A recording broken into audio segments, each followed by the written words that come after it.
The Washington Post ran an impassioned editorial January 7th condemning the anti-homosexuality law being considered right now in Uganda. Originally calling for the death penalty, the bill now calls for life imprisonment for, quote, homosexual behavior and related practices. The bill is ugly, ignorant, and barbaric, writes the Post, quote, that it is even being considered puts Uganda beyond the pale of civilized nations, close quote. I hate to quibble, but just who is calling whom civilized? If by civilized the Post means good, Western, developed, and all the rest, wasn't this the week we learnt that it was civilized American Christians who helped inspire this legislation and even write it? Equating civilization with rights and justice and good is easy shorthand for editorial rhetoric, but it's bad history and lazy journalism.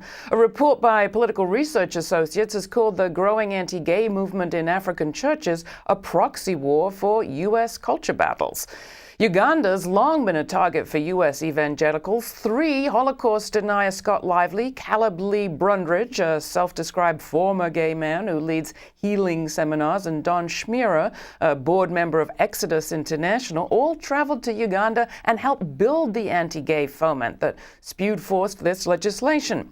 And inauguration speaker Rick Warren's praised the Uganda ministers who back it. Anti-gay missionaries routinely tell African church leaders that gay rights are part of a colonialist agenda. It may be inadvertent, but the Post's use of all that civilized language kind of plays right into that argument.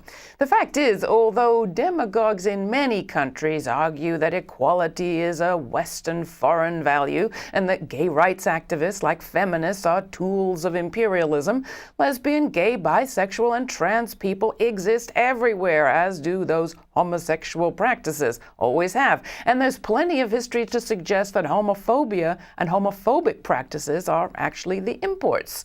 Traditional African religions blessed same-sex marriage. It was 19th century Victorian Christian missionaries who called it barbaric.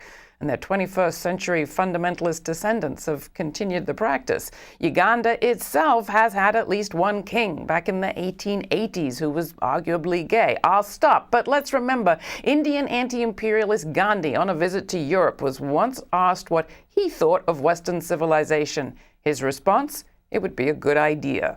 Perhaps the Washington Post should rethink its word choice when rightly condemning hateful laws. There's plenty of civilized bigotry out there.